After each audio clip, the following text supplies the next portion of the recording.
दर्शनाला कधी गेलात का कनेरकर? नाही नाही नाही, रेड्याच्या दर्शनाला कुठं जात असाल का महाराज? पण ऐका, तुम्ही जर कधी आळ्याला गेला तर एक रेडाच आहे, निर्बुद्ध असणारा प्राणी रेडा. काही लोक म्हटली असतील महाराज रेडे आडनावाचा असत नाही, म्हैसी पुत्रामुखी निर्बुद्ध असणारा प्राणी रेडा. पण माऊलीत ज्ञानोबराने त्या रेड्यावर कृपा केली बाबा. रेड्या मुखी वेद बोलविला, गर्भत बीजांचा शांती रूपे प्रगटला ज्ञानोबा माझा.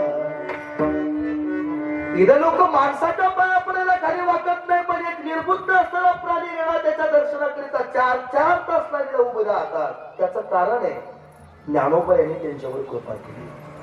एक महाराजाची काय कृपा केली हो, तर ज्ञानोबाची दुसरी कृपा जर सांगायची झाली, निर्बुद्ध त्या ठिकाणी जसा रेडा बोलवला तशी निर्जीव असणारी भिंत इथून मागा कधी चालली सुद्धा नाही, आणि इथून पुढच्या काळात त्या ठिकाणी दगडामाची ती भिंत कधी चालणार नाही. पण ज्ञानोबा यांनी त्या भिंतीवर त्या ठिकाणी कृपा केली. चाल विली जड सांग याची मोक्ष मार्गीचा सांगाती ज्ञानोबा माझा. सामान्य अरे स्त्री असणारी ज्ञानोबराने कृपा केली तर स्त्रियांचा तो केला पुरुष उभा. सामान्य नाही महाराज. मेलेला माणूस जगाच्या पाठीवर परत जिवंत होणार नाही, इथून मागे झाला नाही आणि इथून पुढे कधी होणार नाही.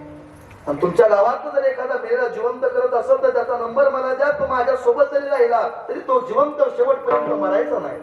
ऐकत का तुम्ही? ज्याला कळलं ते पहा. ऐका महाराज, आता कुणी जन्माला आलेलं नाही, इथून पुढे कधी जन्माला येणार नाही. पण ज्ञानोबराने का त्या ठिकाणी मेलेल्या माणसावर कृपा केली. प्रेत जमलं निघालं. तुम्हाला सर्वांना ज्ञात आहे, पूर्वीच्या काळी सती जाण्याची पद्धत होती. ती माऊली त्या ठिकाणी सती निघाली होती पती बरोबर.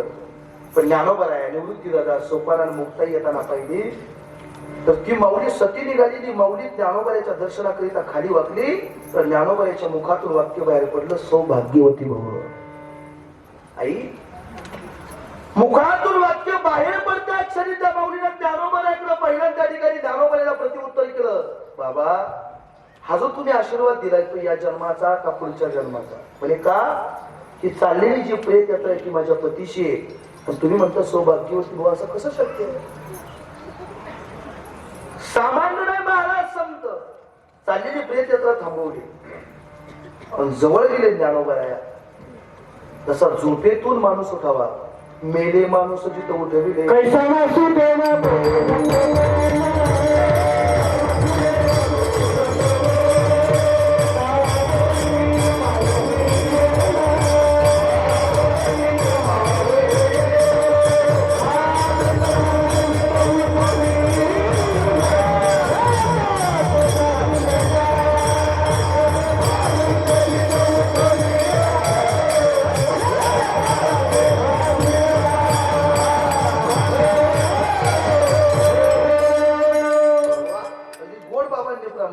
काय केलं महाराज?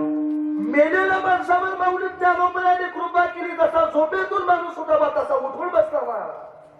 सामान्य नाही संत. ज्ञानेश्वरी सारखा पवित्र ग्रंथ जगाला दिसतो ना, तर अशी कित्येक गावोगावी अशी त्या ठिकाणी कार्यक्रमाच्या निमित्तानं गेलो जर विचारलं ना ज्ञानेश्वरी कुणी लिहिली तर 80% कशाकडे गावात त्या लोकांना माहित नाही का ज्ञानेश्वरी कुणी लिहिली. तर त्याचं उत्तर सांगतो, एवढंच सांगायचं पण त्याच्या पुढचं वाक्य सांगतो. मेलेला माणूस जिवंत केला, हाताला धरलं ज्ञानोबा आहे. काय केलं? ज्ञानोबा त्या ज्ञानेश्वरीच्या उत्तराला त्याचं उत्तर देतात, शके 12 बारोत्तरे कैलिका केली ज्ञानेश्वरे, सच्चिदानंद बाबा अधुरे लेखक झाला. ज्ञानेश्वरी सारखा ग्रंथ तुम्हाला जगाच्या समोर ज्यांच्या हाताने देऊन त्या ठिकाणी मिळाला. मेलेला माणूस जिवंत केला त्याचं कारण आहे माऊली ज्ञानोबाने त्यांच्यावर कृपा केली. संतांनी जर कृपा केली तर निर्बुद्ध असणारा प्राणी वेळा भेद बोलू शकतो. संतांनी कृपा केली तर दगडा मातीची भिंत चालू शकते बाबा. संतांनी कृपा केली तर मेलेला माणूस जिवंत होऊ शकतो. जर संतांनी कृपा केली तर आपल्यासारखे अशी ऐका ना, एक वाक्य त्याच्याही पुढे जाऊन बोलत. त्या या संतांनी त्या ठिकाणी आमच्या सर्वांवर कृपा केली म्हणून आजही पाहायला जर गेलं तर आमची योग्यता नाही महाराज का 80-90 वर्षाच्या एखाद्या सदग्रस्ताने आमच्या पाया पडावं. इथं उभा असणाऱ्या प्रत्येक महाराजांकरिता एवढं वाक्य आहे.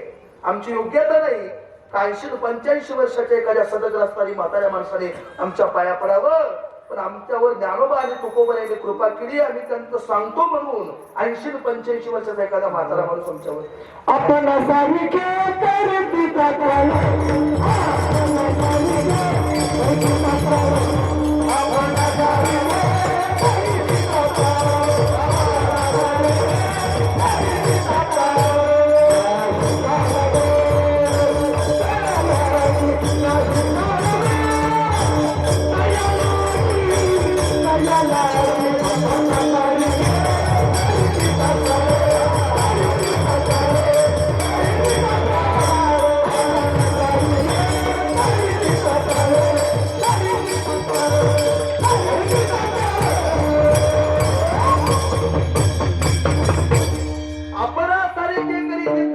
एकदा फक्त जा का ते आपल्यासारखं करून घेतात.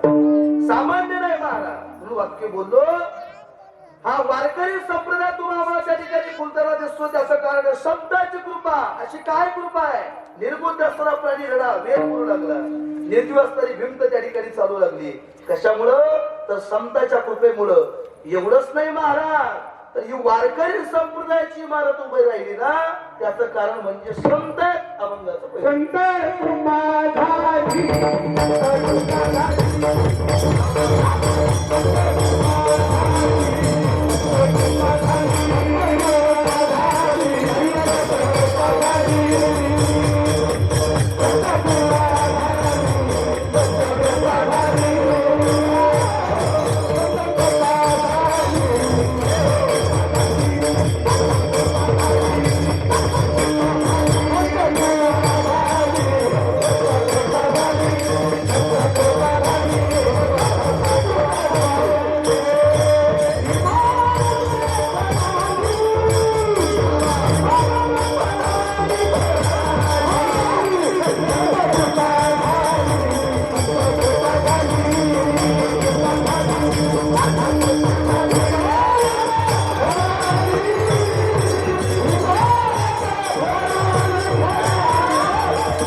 सगळ्या मंडळी अभंगाच्या पहिल्या चरणामध्ये महाराज सांगतात की वारकरी संप्रदायाची इमारत फळाला आली त्याचं कारण आहे संत कृपा झाली.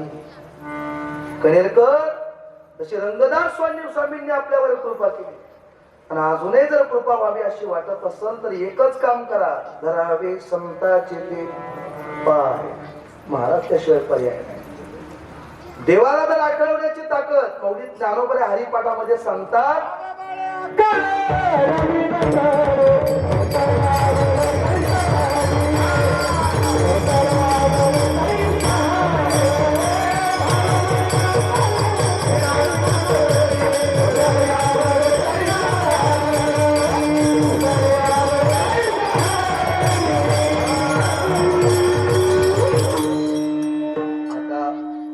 आकाशवाणीचा त्या ठिकाणी केंद्र त्यांनी सिग्नल दाखवलेलं आहे. बरं बाबा काय मंडळी वेळ संपून गेली आपली. आता 5 मिनिटं राहिली फक्त शिल्लक. काय करणार वेळ संपली. आता आपण थांबलं पाहिजे. आपणही जास्त पुढे जाऊन चालत नाही बाबा. सगळे लहान लेकरं जेवणारे आहेत का घेऊ 5-10 मिनिटं मागं पुढं नाही. तुमचं सगळ्यांचं म्हणणं असं तर गेलं तर घेणार नाही. ऐका महाराज सांगतात की संतांची कृपा आपल्यावरही जरी व्हावी अशी वाटत असेल तर एक करावं लागत. काय करावं महाराज. सर्वांनी उंच हात करावे लागतील. त्यासाठी मोठ्या प्रेमाने एकदा भजन करावं लागत. तेव्हा स्वामीजी आपल्यावर कृपा करतील. करा एखाद्या हात खाली ठेवू नका. वा वा वा करा उंच हात करा बाबा. त्याच्यासाठी एकदा टाळी वाजवली स्वामींसाठी एक टाळी वाजवली का स्वामीजी आपल्याला भरभरून त्याच हाताने त्या ठिकाणी भरभरून देतील. वाजवा सर्वांनी.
अशी वाटत असेल तर महाराज सांगतात त्यांचं नामस्मरण चिंतन काळ सारावा चिंतने एकांतवासी गंगा स्नाने देवाच्या पूजने नामस्मरण चिंतन करावं लागल. सात्विक अंतःकरणाचा भाव देवाला भाव खूप अपेक्षित आहे. मी माझं तसं उदाहरण सांगितलं. एक प्रसंग तुमच्या समोर त्या ठिकाणी ठेवतो, माझ्या सेवेला निरोप देतो. बाबा ऐका, किती भाव त्या ठिकाणी अपेक्षित आहे.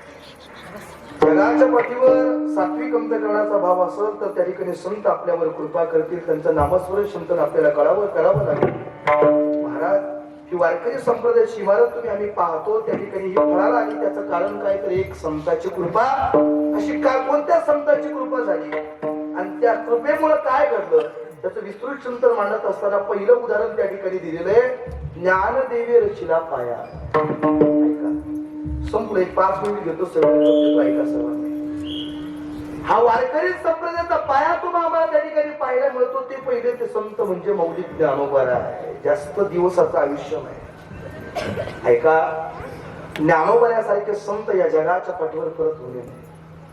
आजही तुम्ही देऊला ना, आजही इंद्रायणी संत वाहते, परंतु इंद्रायणीच्या काठावर अमृतवाणी फुलवलेले जगद्गुरु तुकोबा तिथे दिसत नाही. आजही तुम्ही आळंदीला जा, आजही मौलिक ज्ञानोबाच्या समाधीवर प्रकाशाचा लखलखाट त्या ठिकाणी तो आम्हाला दिसतो, पण प्रत्येकाच्या पर्यंत ज्ञानाचा दिवा पोचवणारी माझी विश्वाची माऊली त्या ठिकाणी दिसत नाही. गाड्या खूप आल्या, पण जगाला जगभ्रमंती करून स्वच्छतेची श्रीमंती बहाल करणारे संत गाडगे बाबा आता कुठे दिसत नाही. ऐका ना, तसे मुलं खूप जन्माला आली, पण छत्रपती शिवाजी राजासारखा सतपुरुष जगाच्या पाठीवर जन्माला आला नाही, परत येणार सुद्धा नाही. महाराज 50 वर्ष छत्रपती शिवाजी राजाला निरोप घ्यावा लागला, पण ही रयत सुखाची व्हावी की महाराष्ट्राने हे जगत सुखाचं व्हावे याच्याकरिता त्यांचं आयुष्य आहे. काय केलं राजानं असा प्रश्न केल्याबरोबर त्याचं उत्तर आहे. कष्ट केले तमाच्या राजाने जाती जाती तवा तू नका. कष्ट केले तमाच्या राजाने जाती जाती तवा तू नका. कष्ट केले माझ्या राजाने जाती जाती वाटू नका. स्वराज दिले देना जाण त्याची जरा राहू द्या. स्वराज दिले देना जाण त्याची जरा राहू द्या. 50 वर्ष छत्रपती शिवाजी राजांनी निरोप घेतला. वयाच्या 42 वर्ष जगद्गुरु तुकोबाराया वैकुंठला गेले. वयाच्या 32 वर्षी या महाराष्ट्राच्या मातीकरिता शंभू राजाने या महाराष्ट्राच्या मातीकरिता बलिदान दिले. नावक्या 22 वर्षी मौलिक ज्ञानोबा या समाधीला निघाले. जास्त दिवसाचं आयुष्य नाही, पण वारकरी संप्रदायाचा पाया म्हणून ओळखलं जातं. त्याचं कारण एकच आहे, ज्याच्या जीवनातून आई नावाचा शब्द निघून गेला ना, त्याने लोकांना आई मानण्यापेक्षा ज्ञानोबाच्या दरबारात जा. वारकरी संप्रदायाचा ज्यांनी पाया घातला की मौलिक ज्ञानोबा आहे, की अनाथाची माय ज्ञानाबाई माझी. आपल्या जीवनातली सुख आणि आपल्या जीवनातली दुःख आपल्या शरीराला किंवा लोकांना सांगण्यापेक्षा ज्ञानोबाला किंवा रंगदास स्वामींना सांगा. ऐका कनेरकर, आपल्या जीवनातली सुख आणि आपल्या जीवनातली दुःख आपल्या शेजाऱ्या किंवा लोकांना सांगण्यापेक्षा संतांना किंवा देवाला सांगा. लोकांना जर आपल्या जीवनातले सुख आणि दुःख सांगाल तर लोक ऐकताना रडून ऐकतील, पण जगाला सांगताना हसून सांगतील बाबा. म्हणून जीवनातली सुख आणि आपल्या जीवनातली दुःख सांगायची झाली तर रंगदास स्वामींना तर ज्ञानोबाला सामान्य नाही महाराज.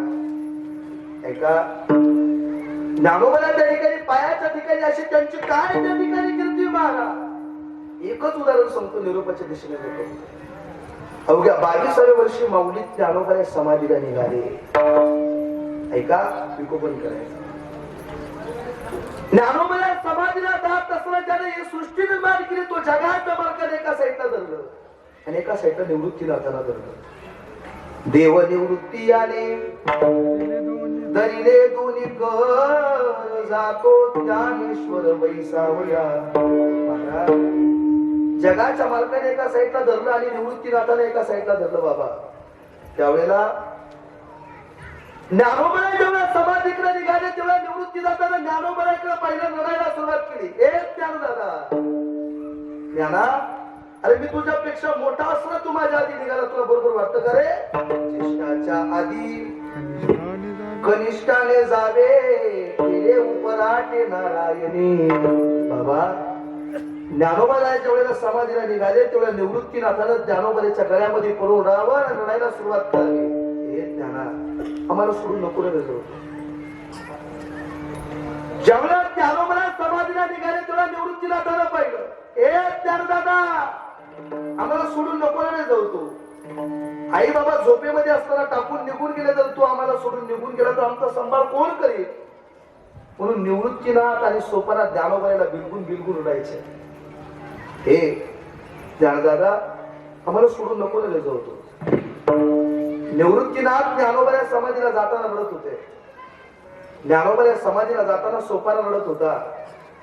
पण 6 वर्षाच्या मुक्ताईनं ज्यावेळेला ज्ञानोबाच्या समाधीला जाताना पाहिलं ना, लांब असताना मुक्ताई त्या ठिकाणी जवळ पडत आली. ज्ञानोबाला बिलगुन रडायची, दादा आम्हाला सोडून नको रे जाऊ.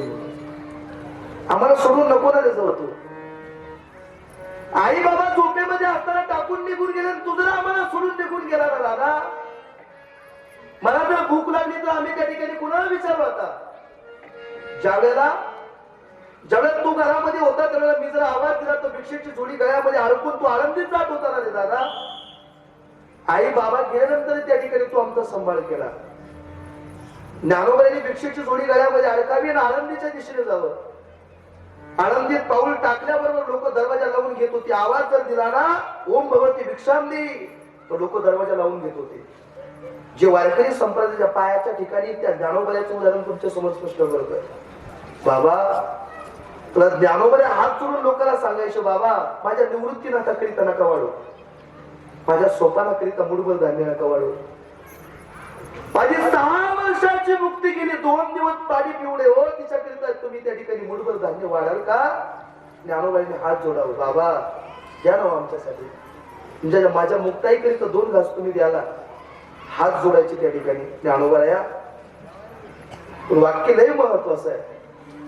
ज्या ज्ञानोबाईला अन्नाचा कण आनंदित त्या लोकांनी दिला नाही ना, त्याच ज्ञानोबा तुकोबाईचं नाव घेत त्याच्या नंतर लाख लाख रुपयाच्या पंक्ती देणारी लोक आज आहे. ज्ञानोबाला आनंदित केले तर भिक्षा कोणी वाढत नव्हतं बाबा, पण आज सत्यात नाव जरी घेतलं तर लाख लाख रुपयाच्या पंक्ती देणारी लोक आज आहेत ज्ञानोबा तुकोबाईच्या नावावर. होते तोपर्यंत ज्ञानोबाईला कुणी शिवलं नाही आळंदीतली लोक, का? संन्यासाची पोरं म्हणून. पण आता त्याच ज्ञानोबा तुकोबाऱ्याचं नाव जर त्या ठिकाणी कुणी शिवलं नाही आणि त्याच ज्ञानोबा तुकोबाऱ्याला शिवण्याकरिता लोक 4-4 तास आळंदीला उभे राहतात. तुम्ही आम्ही पाहतो. होते तोपर्यंत कुणी शिवलं नाही आणि आता शिवण्याकरिता गर्दी. शेवटचं वाक्य संपलं कीर्तन. ज्ञानोबाऱ्या होते तोपर्यंत अंगावर घालण्याकरिता कपडा नव्हता, आता चांदीचा मुकुट आणि सोन्याचा कलश आहे. ज्ञानोबाऱ्या होते तोपर्यंत कुणी पाण्याला शिव दिला नाही, पण आता 5 नद्यांचं पाणी ज्ञानोबाऱ्याच्या स्नानाकरिता आहे. ज्ञानोबाऱ्या होते तोपर्यंत पायाला चप्पल नव्हती, पायाला पानं बांधून वारी केली, पण आता चांदीची पालखी चांदीच्या रथात आहे. त्याला बैलजोड कोणाची जोडायची त्यासाठी लिलाव आहे. आणि ज्याची बैलजोड आहे त्याची आळंदीतून मिरवणूक लाखो समाज दिंडीच्या पुढे आणि लाखो समाज दिंडीच्या मागे आहे. तोपर्यंत कुणी शिवलं नाही, आहे तोपर्यंत पायाला चप्पल नव्हती आणि आता चांदीची पालखी चांदीच्या रथात आहे. तसंच आहे, जोपर्यंत माणूस आहे तोपर्यंत त्याची किंमत नाही कळत. एक माऊली या जगाच्या पाठीवर होऊन गेली, ती होती तेव्हा सांगत होती, जाताना तिचं वाक्य होतं, मोठं व्हायचं असं तर मरावं लागतं बाबा, मेल्यानंतर जिथं मोठं म्हटलं जातं त्याला महाराष्ट्र म्हणतात. त्या माऊलीचं नाव आहे अनाथाशी माय सिंधुताई सक्का. होते तोपर्यंत तुम्ही पवार साहेबांचं पाहिलं आता 5-6 दिवसापूर्वी, होते तोपर्यंत कोणी लोकांना विचारलं नाही, पण आता 8-8, 9-9 दिवस लोक स्टेटस ठेवत होती. तसंच आहे, मेल्यानंतरच मोठं म्हटलं जातं त्याला महाराष्ट्र आहे. होते तोपर्यंत ज्ञानोबा ऐकायला आले. जर रिकाम्या जोडीनं माघारी आले, मुठभर असताना धान्य जर मातीमध्ये ते विश्वबाने टाकून दिलं, अंगावरती त्या ठिकाणी गाळाचे शिंतोडे पाहिले, लहान असताना मुक्ताई सरसवली पुढे गेली. दादा तुला कोणी मारलं का रे दादा? एका भावा बहिणीचं प्रेम काय असावं? ज्ञानोबाचं चरित्र आहे का? लहान असताना मुक्ताई म्हणत होती, दादा तू का बोलत नाही रे दादा? तू जर बोलला नाही ना, तू आणलेला मला काही नको पण, आणि मी तुझ्याकडे काही मागणार सुद्धा नाही दादा, पण तू का माझ्यासोबत बोलत नाही? आळंदीत त्या लोकांना काही दिलं नाही का रे दादा? तर ज्ञानोबाच्या मुखातून वाक्य बाहेर पडव, मुक्ते आजही पण पाणी पिऊनच झोपावं लागेल. पण जे ज्ञानोबा वारकरी संप्रदायाचा पाया आहे, त्यांच्या मुखातलं वाक्य आहे. आतमध्ये गेले, दरवाजा लावून घेतला, तर लहान असताना मुक्ताई त्या ठिकाणी दरवाजा जवळ पटीतून सांगत होती, दादा अरे लोकांना त्रास दिला म्हणजे त्या ठिकाणी आपण जीवन संपून द्यायचं का रे? योगी पावन मनाचा नको ना रे दादा. गीत असताना लहान असताना मुक्ताई एक वाक्य लय गोड आहे. आज जर मुक्ताई सारखी बहीण या जगाच्या पाठीवर नसती ना, तर ज्ञानेश्वरी सारखा पवित्र ग्रंथ या जगाच्या पाठीवर तुम्हाला आम्हाला पाहायला मिळाला नसता. योगकारिका मुक्ताईची, त्या मुक्ताईनं म्हणावं टाकी उघडा ज्ञानेश्वरा. आणि ती मुक्ताई ज्ञानोबाला बिलगुल उडायची. ज्ञानोबा समाधीला निघाले. ज्ञानोबाकरिता निवृत्ती सोपाना मुक्ताई वरती यात नवल नाही करेल कर. ज्ञानोबा समाधीला जाताना ज्याने सृष्टी निर्माण केली तो जगाचा मालक घडत होता. जगाचा मालक घडत असताना रुक्मिणीनं पाहिलं, रुक्मिणी मातेच्या मुखातून वाक्य बाहेर पडले, अहो ऐका, भावासाठी भाऊ रडल, भावासाठी बहीण रडल, पण तुम्ही का रडता?